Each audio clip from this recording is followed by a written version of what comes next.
All right, hope everybody is doing well. The weekend was quite amazing, and everybody that is in the record community should know about Record Store Day.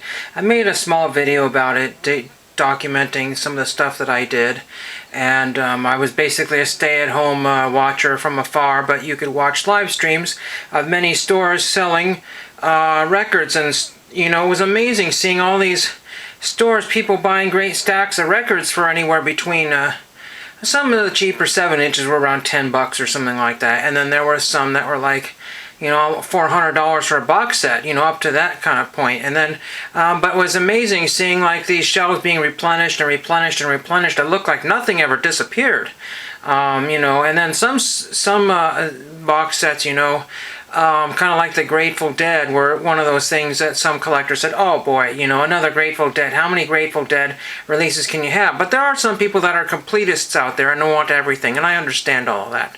That there's nothing, and it was pretty good because for the most part, everybody had a happy and positive experience, and most people that I watched said they got more or less what they wanted, and if they couldn't find it, they were able to find it for a fairly decent price on the internet. That was really pretty good. There were a few examples, Pearl Jam stuff and Taylor Swift stuff going through the roof, and the Randy Macho Man Savage thing was a surprise, and it sold out really quickly and went through the roof. I basically picked a sleeper, that was 1,000 copies, and I knew that the little store that I would have gone to probably wouldn't have had it. It opened at 12 o'clock, and unfortunately, Record Store Day for some parts of the U.S. is almost over by the time that my little local store opens up. So I said, what, I'm just going to sit at home and see what happens. And I was able to find the record I wanted. I had to pay, probably $10 more. That included some sort of shipping there. So I really wasn't worried about that at all. They, saved all the grief and the gas, the costly gas from the car and everything. So that was fine. And then a few days later, of course, because Sunday rolls around and that's when you're allowed to buy those things. So that's when I bought. And then today being Monday, if I'm not mistaken, yeah, it certainly is Monday. And I'm like, people were mentioning Discogs, and I was like, I didn't even think about, using Discogs as a way to get records for Record Store Day releases. So, found a few things that I was kind of interested in, and one of them was like $8.50 or something like that. I think it was $8.99 or something, but it was $8.50, and I had paid a little bit for shipping. I'm not too worried about that one there. It's like, okay, good. I got a 7-inch that. It's I'll show it to you when it comes in, but this particular 7-inch release was, I think it was about 50-50. One was like a colored vinyl, the other one was on regular vinyl, but you didn't know what you were getting. So that was kind of interesting there. Then I from the same seller, I found another. I found an LP for $8.50, and it's an older Record Store Day release from like 2021 or something like that. I'm not really sure. And it was only $8.50 as well, and basically an additional $1 for shipping. I said, well, shoot, I'm going to get back. So you can go back and get some other forgotten Record Store Day releases that are still brand new factory sealed. It's just absolutely astounding how much there's still left over, regardless of how much initially gets purchased. But the interesting thing is that, for the most part, there was no fighting, no complaining, no whining. No whimpering and whining. There's always a little bit of that, but it's not as bad as the sports card community, which I've just kind of taken a break from. I just stopped watching all the people just, dissing everybody. It's so ridiculous. I'm subscribed to a whole bunch of people, and I just felt so much better for that. I do watch some of their content, but I feel so much better not having to watch every single one of their videos.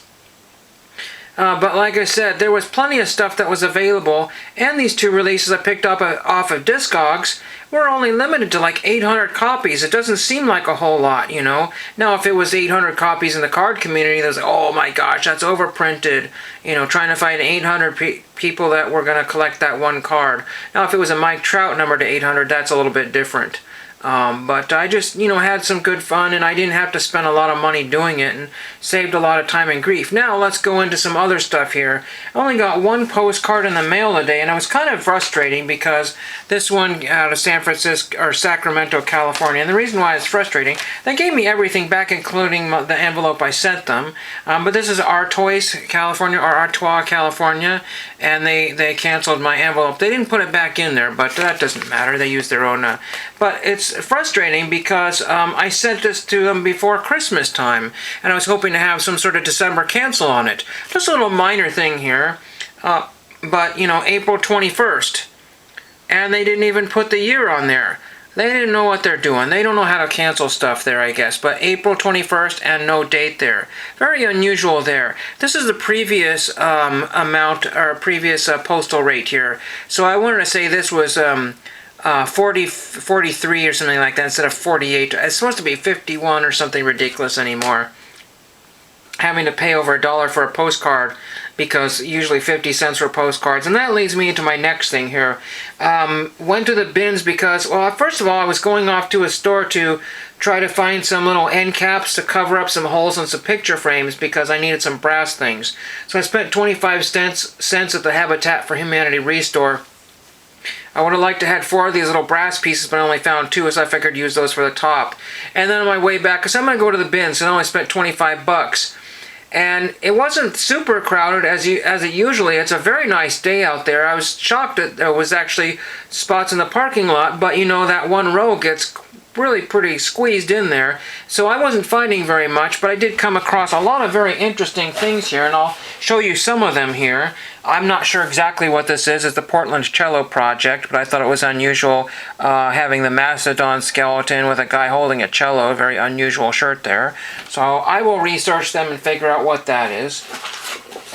And then I found this really amazing Pennywise figurine here, missing the other part of his arm. He's only got half of an arm there, but I don't care. The people at the register thought it was really cool and creepy. So, you know, again, Pennywise figurine, probably a McFarlane figurine or something like that. And he's lost half of his arm. Well, serves him right, you know. So there was that one there. And I found this vintage Fisher-Price figurine. It was mixed in with some of the new... I'm sorry, it's either Tonka or Fisher-Price. I can't remember what, the action series or whatever. This is from the 70s, you know, with the bell-bottom pants there, and it's practically in mint condition, so I don't know how that got in the new toys, but there it was. Unless it's a reissue, but it should have a... No, there's a date on there. It's older. It's from like the late 70s, early 80s, so I thought that was kind of fun. And then of course, you know, always TTM supplies here. There's a reason also I bought these security envelopes. We'll get to that in a short bit here, but it was basically hiding something kind of interesting there. This envelope kind of beat up here, so I don't need to worry about that. And I always like to grab paper if I can. I know it's $2.79 a pound. It gets really expensive. My whole bill was 10 bucks. But when you see what I grabbed, you know, so I got a broken Pennywise, a Fisher-Price figurine, some envelopes, and I got some paper here, Geographics. I may use the front or the back. We'll see how that goes. But I always need printer paper, always. So just, you know, a little bit there. Then I found this here, this Moe's on the waterfront, tradition turned legend, and Moe's is a famous place on the Oregon coast where they have when they have you know, a clam chowder. I just threw this in here to bookmark. Big Thunder Mountain Railroad, not a valid Fair Pass ticket, so that's kind of cool. But this is autographed by Cindy McEntee. So autographed copy right there, and Cindy McEntee has autographed that. So that's kind of neat. A local historical book. This was originally $15 at some point, and it only cost me $1.29 for paperback. Then we get into that here in a minute here. I found this 3 little pigs. One of them has got kind of like a meat cleaver, and these really evil looking 3 little pigs there. Not sure. They're out for blood. I don't know where that is. It looks like they've got a magnet or some kind of metal on the bottom there. It almost looks like a magnet. I'm not sure what that is, but that's really creepy. That's really interesting there. I don't usually show off a lot of my bins purchases because I haven't found a lot recently. So we'll get into this here very quickly. What else? Okay, I got for glass price. And it's a magnifying glass, but what's interesting, it's copper.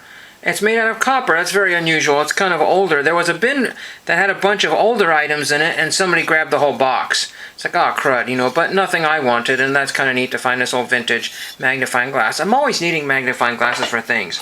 But anyway, so let's get into the last bits of stuff here, and then I'll grab the one crazy item, which I kind of hid in that envelopes box here. But I got lots of postcards. Some of them are religious-themed postcards there, but, you know, very cool.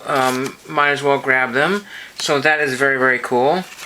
Then I got this really awesome Snoopy one here. I really like that with Snoopy and Woodstock. The World famous Beagle, so that's neat. So I'll take that out of the plastic and I'll use that one there. A couple of, envelopes here, nothing special. I try to buy some clean ones here. Some mouse that's all really excited because now he's got, a special treat there. Independence Pass. And I grab every postcard in case, here's a Smirnoff postcard, so that's neat. I'll use that one there. I will use a lot of these. Here's an Agatha Christie cover here that came off of a ripped book or damaged book. So that might become a postcard. I'm not sure yet. I haven't figured that one out yet, but I always like those creepy kind of postcards there. Pictures there. Good old Washington, D.C. Some of these were so beat up, but again, I could use these as stationery to write things on. Or have somebody from Washington, D.C. autograph that maybe right there. I don't know. Some other postcards here. I'm not sure. Some art postcards there. I don't know what this is. Alex Katz, 2003. So that's what that one is. Templo Mayor, some sort of a Mexican some sort of a South American postcard there. Numerous other, interesting things here. Here's Cleveland. There's that one there. Maybe somebody from the Drew Carey Show could sign the Cleveland postcard. Point Wilson Lighthouse in Washington. And a few other things here. Again, just, but Captain, this isn't my stop, so it's kind of interesting. It's just a few other, the flats of Cleveland, all that good stuff there. And last but not least, with batteries flashing, I found this amazing pocket knife.